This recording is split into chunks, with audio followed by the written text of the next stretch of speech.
The summer sun in medieval Europe was relentless, a white, pitiless glare that baked the fields, cracked the earth, and left sweat glistening on the backs of men and women working from dawn to dusk.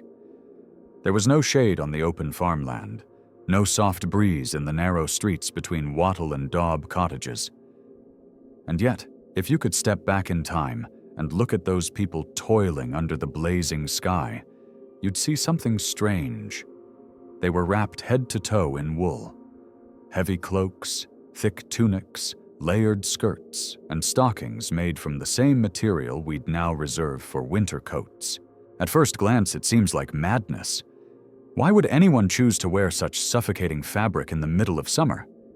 Why didn't they switch to something lighter, linen, cotton, or even bare skin under the sun? The answer, as with so many things from the Middle Ages, lies not in ignorance, but in understanding. For the people of that time, wool wasn't just clothing. It was life itself. Wool was the medieval world's miracle material.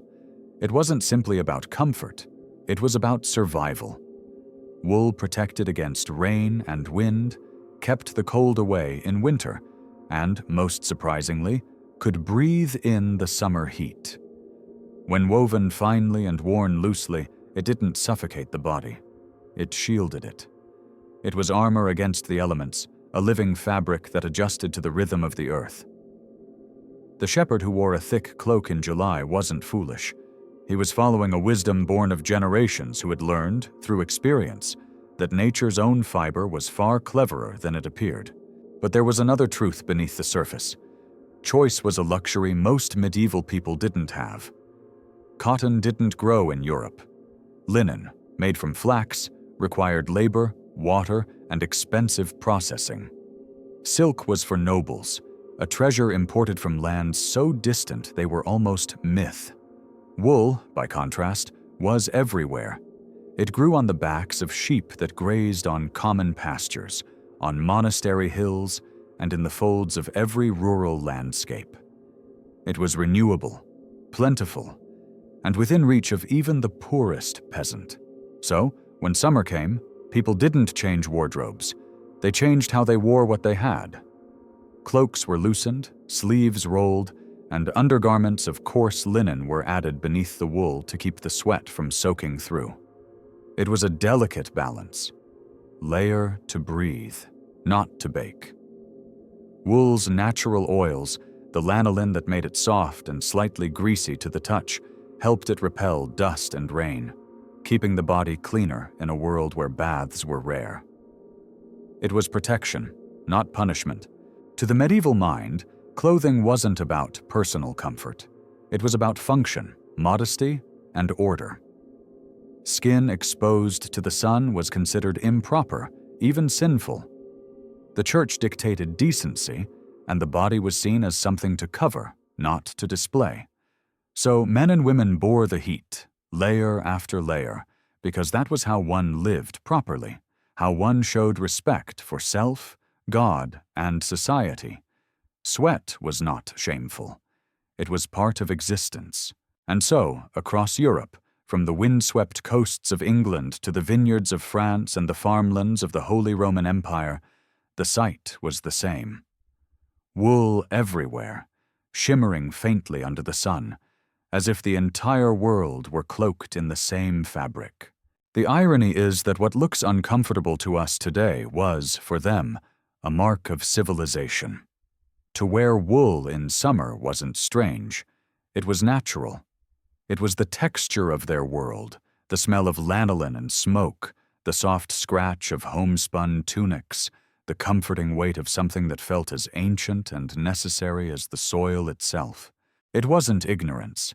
It was adaptation. And in the heart of that paradox, sweating beneath a woolen sky, the medieval people had found their own kind of wisdom, a harmony between man, animal, and nature that modern comfort has long since forgotten. If the Middle Ages had a heartbeat, it was the bleating of sheep. Their wool built fortunes, clothed nations, and shaped landscapes. From the rolling green hills of England to the mountain pastures of France and Flanders, Sheep were more than livestock. They were the foundation of medieval life.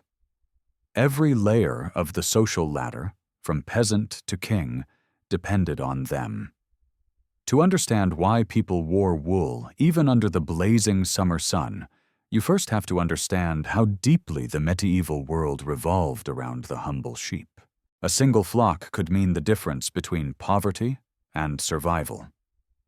Peasant families raised them on the Lord's land, paying rent in fleece instead of coins. Monasteries tended enormous herds that stretched across entire valleys, their monks known as much for wool as for prayer. Even kings grew rich from wool taxes. England's monarchs, in particular, called it white gold. The famous wool sack still sits in the British House of Lords today, a symbol of how wool quite literally built an empire. Shearing season was a time of both hard labor and community celebration. Villagers gathered with crude shears made of iron, clipping fleece in long, greasy strips that clung to their hands and arms. The air smelled of lanolin and sweat, the bleating of animals mixing with laughter and song. It wasn't a task of mere survival. It was a ritual, a cycle that tied humans and animals together in mutual dependence. Once the shearing was done, the wool was washed in cold rivers, the grease rising to the surface in shimmering rainbows. Peasant women would stand knee-deep in the water, beating and rinsing the fleece with wooden paddles until it was clean enough to dry in the sun. But the process didn't end there. The raw fleece, soft and tangled, needed to be carded, combed with spiked paddles to straighten the fibers, and then spun into yarn. This spinning was the rhythm of daily life. Women spun while watching children, while tending fires, while gossiping with neighbors. The sound of the spindle whirling was as constant in the medieval home as birdsong in the fields. The word spinster itself was born from this task. It originally meant not a single woman, but one who spun wool for her family's livelihood. Wool wasn't just fabric, it was currency. Merchants bought and sold it across Europe. Flemish weavers turned English fleece into fine cloth, traded as far as Italy and the East. Towns like Bruges and Ghent became rich from the craft, their looms humming day and night. Monks who took vows of poverty oversaw vast wool estates, financing cathedrals with profits from the humble fleece. Even the church itself depended on wool tithes from its faithful flocks. And because sheep were everywhere, wool was everywhere. Its presence seeped into language, law, and religion. Shepherds became symbols of care and guardianship, both earthly and divine. Christ himself was called the Good Shepherd, and the imagery of lambs filled medieval art and sermons. To wear wool was, in a sense, to wear the earth's most sacred gift, a reminder of the divine order where every creature had its purpose. Still, abundance had its price. As flocks grew, they consumed the countryside. Forests were cut down for pasture. Villages vanished so that lords could graze more sheep for profit. "Sheep eat men," wrote one observer centuries later, describing how entire communities were displaced for the wool trade. The material that clothed the poor also enriched the powerful, blurring the line between necessity and exploitation. And yet, no one could escape it. From a peasant's patched tunic to a noble's embroidered robe, wool bound them all together in the same great web of life and labor. When a shepherd sheared his sheep under the summer sun, he wasn't just preparing for winter, he was feeding an empire, one fleece at a time. Wool wasn't a choice, it was destiny. Every fiber carried the story of an age built not on iron or gold, but on the soft white fleece of creatures that turned grass into wealth, and their warmth into civilization. To understand why medieval people wore wool in summer, you must stop thinking of it as the itchy, heavy fabric of modern sweaters. Medieval wool was a living material, something crafted, not manufactured. It came in many forms, from coarse and dense to soft and airy. The peasants who spun it and the weavers who shaped it knew its moods like a blacksmith knows his fire. It wasn't just warm, it was intelligent, a fiber that breathed, repelled, adapted, and endured. At its heart, wool was a miracle of nature. Each fiber was covered in tiny scales, invisible to the eye but vital to its power.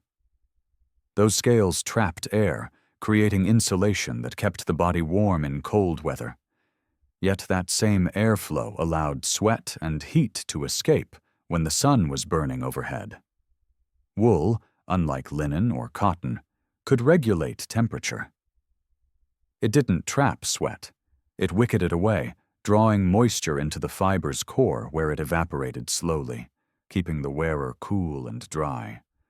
For peasants laboring in fields or shepherds walking long hours beneath a July sun, this was no small thing. It was survival. The secret was in the weave. Medieval weavers understood wool's dual nature and worked with it, not against it. Summer garments were woven with a looser pattern, airier, lighter, more flexible. Winter cloaks were fulled and felted, thickened through washing and beating until they became nearly waterproof. Peasants' tunics, worn daily, were simple twill weaves, soft but strong. Nobles' garments, by contrast, were spun fine as mist, brushed to a sheen, dyed in brilliant colors that only the wealthy could afford. And then there was lanolin, the natural oil found in sheep's wool. Medieval people didn't wash it out completely when making fabric. That slight greasiness gave wool its faint shine and its resistance to water and dirt. In a time before laundry soap or running water, a garment that resisted stains and stayed clean longer wasn't just convenient, it was revolutionary. Even when soaked in sweat, wool didn't cling unpleasantly or reek as fast as other materials. It repelled what the medieval world couldn't wash away. The more you study medieval life, the clearer it becomes. Wool wasn't a compromise, it was a solution. It could be spun into thread fine enough for noble gowns or coarse enough for sacks and rope. It could protect a knight beneath his armor or a monk beneath his cowl. It could endure rain, snow, dust, and smoke, and when worn in summer, it formed a soft, breathable barrier against the sun's punishing glare. Imagine a farmer standing at dawn, wrapping himself in a simple wool tunic before heading to the fields. The fabric scratches a little at first, but it soon softens with movement and heat. The dew clings to his cloak but never soaks through. By noon, the sun blazes overhead, yet beneath the wool his body breathes. The sweat doesn't pool. The air moves through the weave.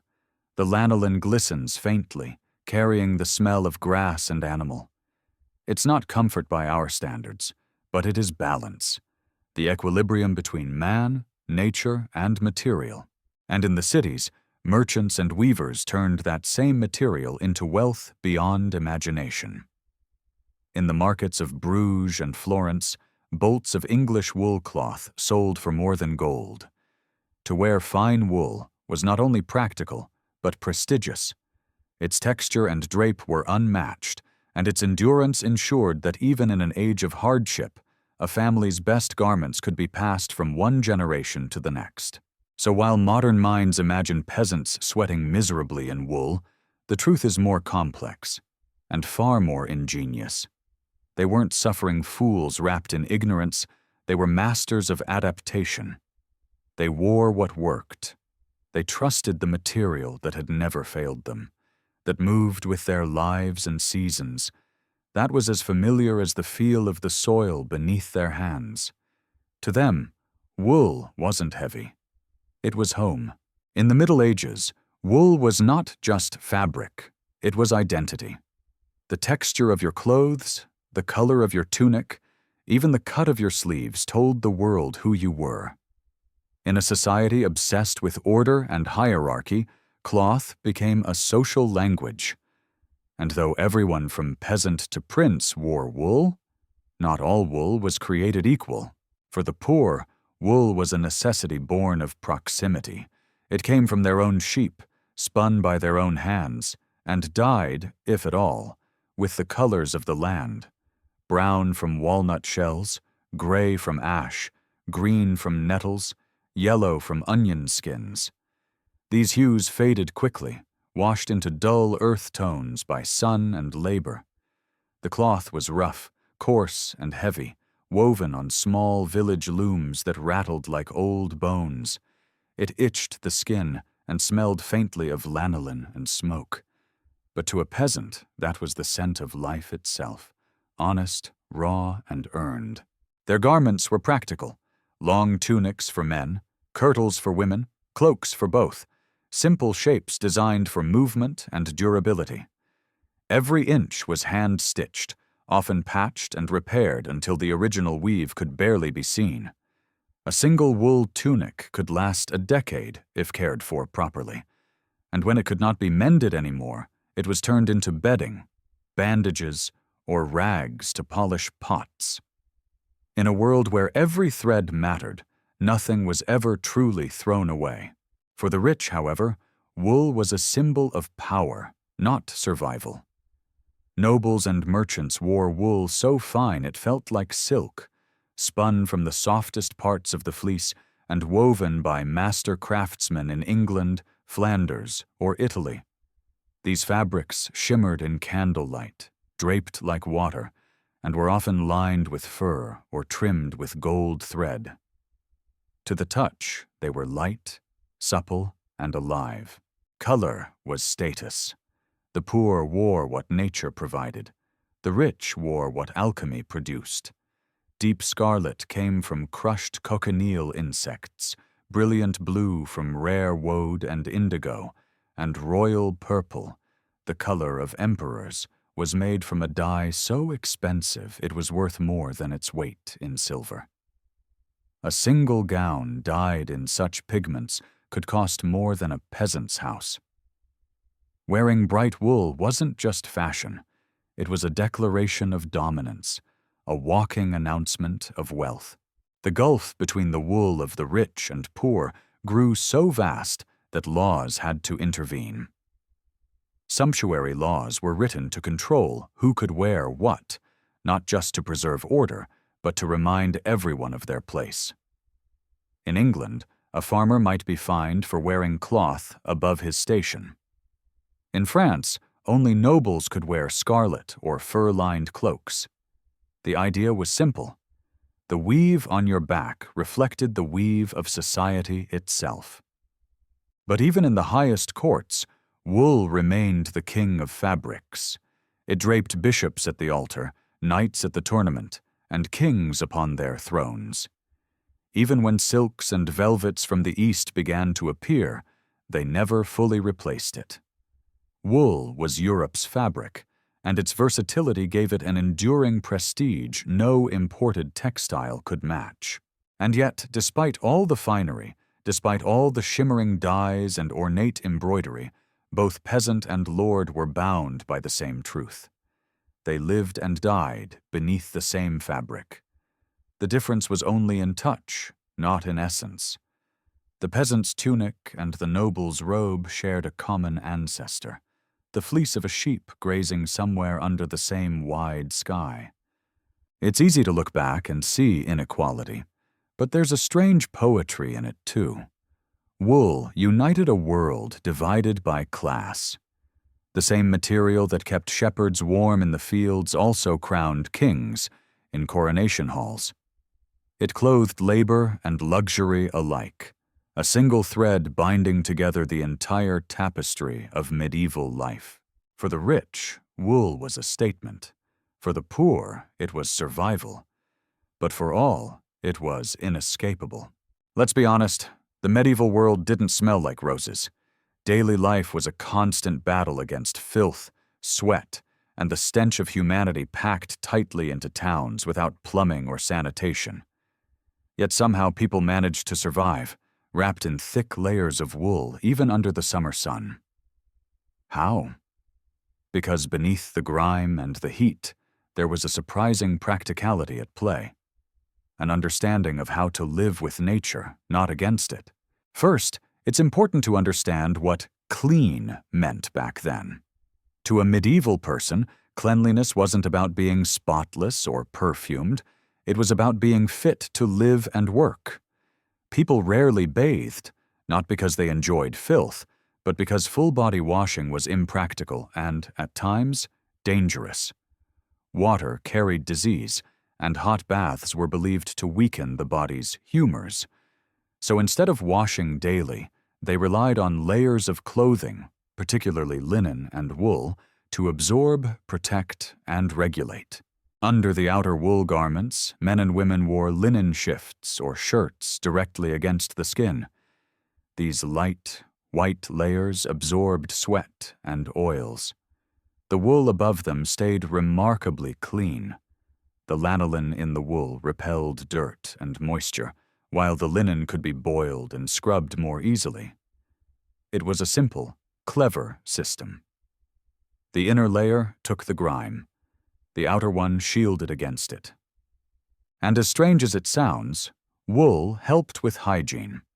The same lanolin that protected sheep from rain and cold also gave the fabric antibacterial properties. Wool fibers naturally resisted mold, odor, and rot. Even after days of wear in the fields, a wool tunic didn't reek the way modern synthetic clothes might. Peasants didn't have deodorant, but they had wool, a natural ally against the human body's worst habits. There was also strategy in layering. On hot days, peasants didn't strip down. They loosened up. Cloaks and tunics were draped rather than fitted, allowing air to flow through.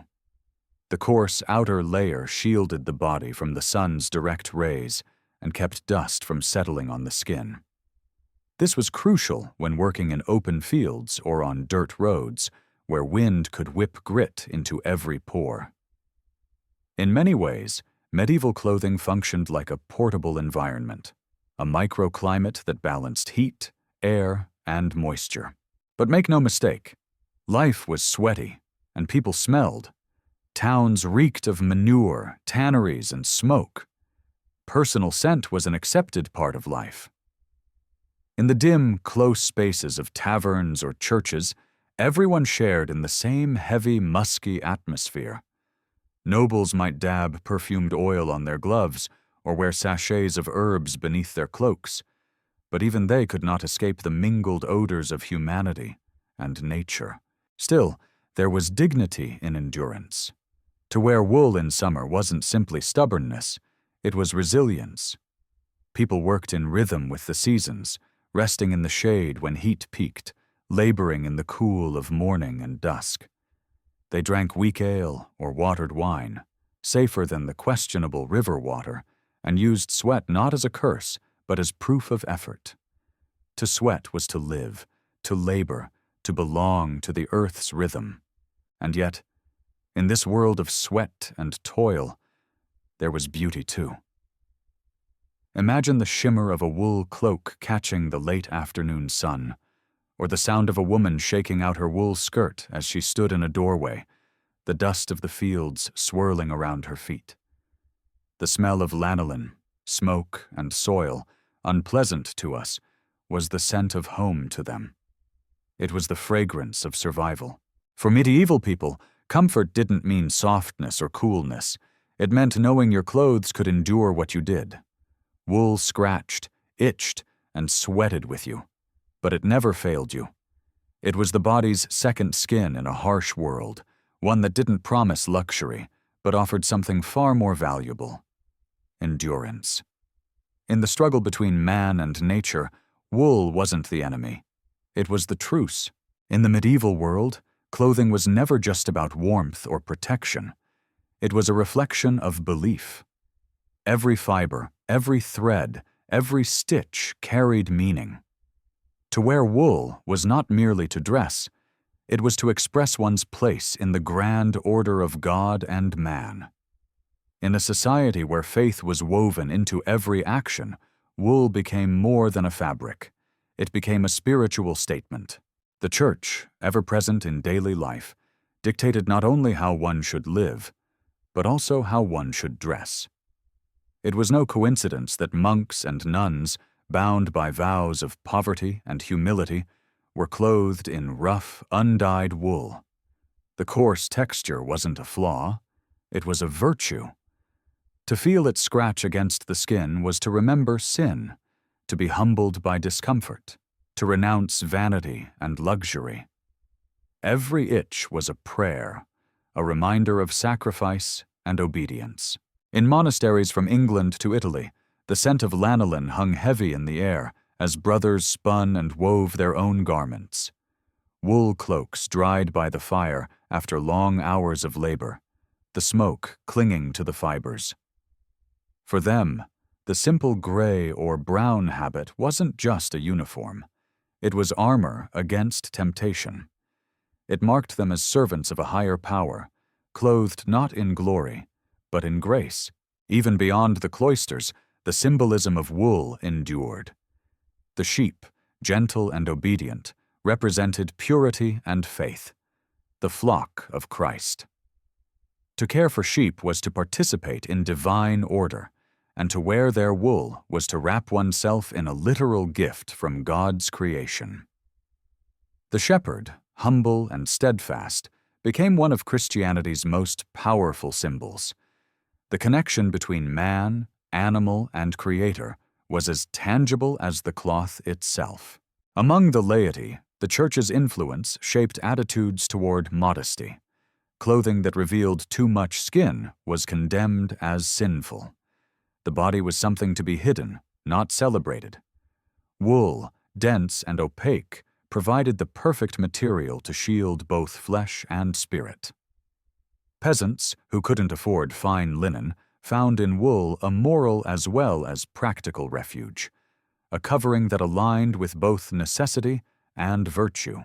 Yet for all its humility, wool also found a sacred role in splendor.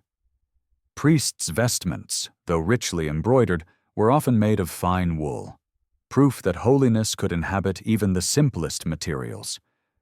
The very sheep's fleece was seen as a metaphor for Christ's sacrifice, soft, yielding, yet enduring under the shears. When the faithful gathered for Mass, the air was filled with the scent of incense and the faint musk of wool garments rubbing together, a sensory echo of devotion. In this world, function and faith were inseparable. The shepherd's cloak, the monk's robe, the peasant's tunic, and the noble's gown were all part of a divine hierarchy that mirrored the structure of heaven itself. Wool connected everyone, from the lowest worker to the highest bishop, in the shared act of covering, protecting, and belonging. To the modern eye, it might seem like superstition, wearing rough wool for piety, hiding the body to please unseen eyes. But to the medieval mind, the material world was never separate from the spiritual one. To live in wool was to live within God's design. It was a daily reminder that even the simplest sheep's fleece could carry the weight of faith, morality, and purpose. So when a peasant wrapped himself in his cloak at dusk, or a monk drew his hood for prayer, it wasn't just warmth they sought. It was communion. Wool was the thread that bound their bodies to their souls, their work to their worship, their world to the divine. By the late Middle Ages, wool was no longer just a household necessity. It had become the engine that powered entire kingdoms. From the sheep-dotted hills of England to the bustling ports of Flanders and the merchant streets of Florence, wool was Europe's lifeblood. It was the quiet revolution that reshaped economies, built cities, and even sparked wars. Few materials have ever held so much influence over both kings and commoners. England, in particular, rose to power on the back of sheep. The green pastures of the Cotswolds and Yorkshire were said to be worth more in fleece than in gold. Monasteries grew rich, managing vast sheep farms, their herds numbering in the thousands. The wool they produced, dense, clean, and lustrous, was prized across the continent. It was exported raw to Flanders, where expert weavers turned it into the fine cloths that draped Europe's elite. England became the supplier of the world's best fleece. Flanders, the loom that gave it form. But this trade created a dangerous dependency. The English kings, realizing the power of their white gold, began to tax wool heavily. In 1275, Edward the Fierce imposed duties on every sack of fleece that left his ports, taxes that filled royal coffers and funded armies. The same wool that clothed peasants also paid for castles and crusades. Even the throne itself came to rest upon it, literally. In the English Parliament, the Lord Speaker sat upon a great stuffed cushion called the woolsack, a symbol that government and fleece were intertwined. In towns like Ghent, Bruges, and Ypres, the sound of looms was as constant as church bells. The weaving guilds were powerful, their craftsmen respected and feared. Wool merchants, the medieval equivalent of industrial magnates, amassed vast fortunes, building palaces and endowing cathedrals. The trade routes they carved connected the cold fields of northern Europe to the warm markets of the Mediterranean, carrying not just goods, but ideas, languages, and ambition. The demand for wool changed the landscape itself. Forests were cleared to create more grazing pastures. In England, entire villages were abandoned so that lords could expand their sheep herds, an act so widespread it inspired the grim phrase, "Sheep devour men." While the nobility grew richer, thousands of peasants were displaced, wandering as laborers or beggars. Wool had built prosperity, but at a human cost. Meanwhile, Italy transformed the trade into art. Cities like Florence, Lucca, and Siena became hubs of textile luxury. Their guilds, particularly the Arte della Lana, set strict standards for quality, controlling everything from dye recipes to stitch patterns. The wealth from wool financed masterpieces of architecture and art. The very cathedrals that rose above those cities were paid for by the humble fleece. The same fabric that peasants wore to plow fields now adorned the shoulders of cardinals and merchants who ruled from marble halls. Wars were fought over this trade. The 100 Years' War, at its heart, was not just a struggle for crowns, but for commerce, control over the wool routes that enriched both England and the Low Countries. Armies marched under banners funded by fleece, and treaties were signed not in gold, but in promises of wool supply. The economy of Europe was stitched together with thread.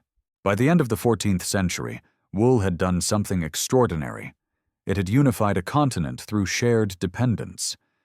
A shepherd in the Scottish Highlands, a spinner in Normandy, a dyer in Ghent, and a merchant in Florence were all part of the same invisible chain.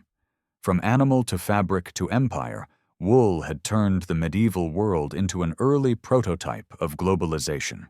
And beneath it all, the irony remained. What had begun as the everyday garb of peasants had become the driving force of kings. The same fabric that kept the poor warm had crowned Europe in wealth. The world's greatest industries would one day rise and fall on steel, coal, and oil, but before any of them, it was wool that built civilization. By the dawn of the Renaissance, Europe had been transformed.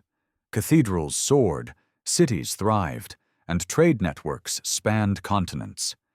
But behind the grandeur, behind the marble and stained glass, there lingered a humble truth. It had all begun with wool. A material so ordinary, so unassuming, had quietly shaped the destiny of nations.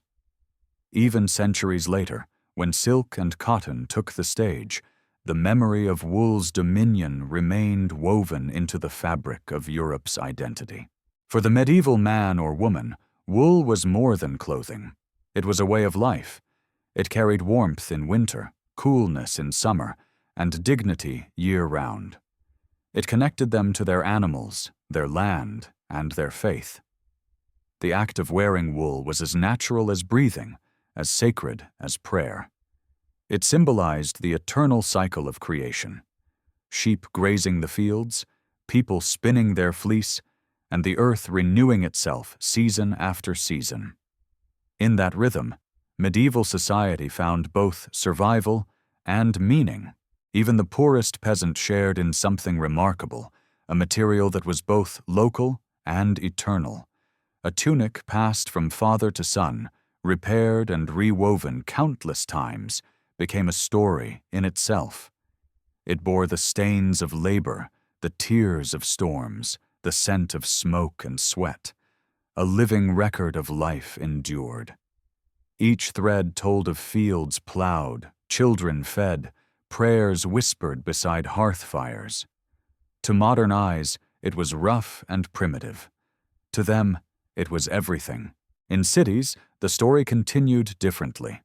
The great wool guilds that had once dominated Europe became the backbone of early capitalism. Merchants learned the art of contracts, credit, and profit through the trade of fleece. The first banking dynasties, like the Medici in Florence, found their roots in the wool business. The looms that clattered in dim workshops gave rise to systems of wealth and trade that would one day shape the entire modern world. In a sense, every coin minted, every contract signed, carried the ghost of a sheep's fleece. Yet the legacy of wool wasn't merely economic, it was cultural. The language of wool seeped into poetry, religion, and law. Phrases like spinning a tale or pulling the wool over one's eyes trace back to this ancient intimacy with fiber. Even now, centuries later, we speak of the fabric of society, a metaphor born in those dark, smoky cottages where women once spun thread beneath flickering candles. Wool became more than cloth. It became a metaphor for connection itself. But perhaps its greatest legacy lies in endurance. Wool represented the medieval spirit, resilient, adaptable, unyielding. It was the perfect companion for a people who faced hunger, disease, war, and hardship, yet never lost their rhythm of life. They didn't need comfort to survive. They needed continuity. And wool gave them that, a bond between body and world, between yesterday and tomorrow. Even today, when synthetic fibers fill our closets, wool endures. Hikers and explorers still wear it for the same reason peasants did, because it works. It breathes, it protects, it remembers. In every modern wool coat or blanket, there lingers the wisdom of 1,000 years, the ingenuity of those who knew how to live in harmony with nature long before science could explain it. So, when you picture a medieval peasant standing beneath a blazing sun, wrapped in a woolen tunic, remember this. It wasn't ignorance that made him dress that way. It was knowledge, ancient, tested, and true. A knowledge that told him wool wasn't just fabric. It was survival. It was faith. It was civilization itself. And though centuries have passed and kingdoms have crumbled, the legacy of that wisdom remains, soft, enduring, and warm, like the wool that once clothed a world.